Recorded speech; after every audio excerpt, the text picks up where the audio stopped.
আপনি যদি কাউকে বাধ্য করতে চান তাহলে এই ভিডিওটা আপনার জন্য। একদম ছোট ছোট 2-3টা শব্দ শিখিয়ে দিব।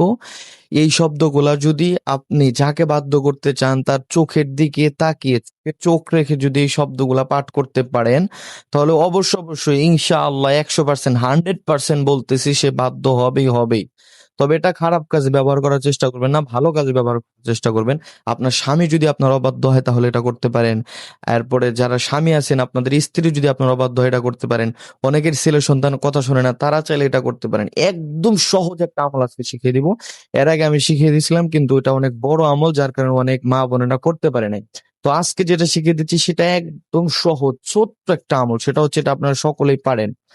আলিফ লাম মিম, এটা কিন্তু আপনারা সকলেই পারেন। এই 3টা শব্দই আলিফ লাম মিম, অর্থাৎ 3টা হরফ আলিফ লাম মিম। এভাবে আপনি আপনার হাতের আঙ্গুলের মধ্যে এভাবে ধরবেন, ধরে ঠিক গুনে গুনে 11 বার আলিফ লাম মিম। একটা আঙ্গুল শেষ হলো, আবার আলিফ লাম মিম, আর একটা আঙ্গুল আলিফ লাম মিম।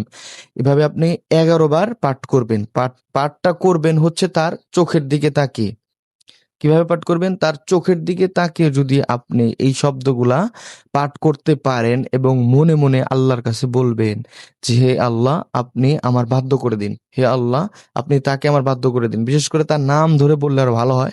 ছেলে হলে ছেলের নাম ধরে বলবেন, স্বামী হলে স্বামীর নাম মনে মনে, মানে সে যেন টের না পায় এইভাবে পাঠ করবেন। এভাবে যদি আপনি এটা কয়েকদিন, মানে মনে করেন 4-5 দিন বা 7 দিন করতে পারেন, ইনশাল্লাহ দেখবেন যে 100%, আমি গ্যারান্টিতে বলতে পারি, সে আপনার বাধ্য হয়ে যাবে। আপনি করেই দেখেন।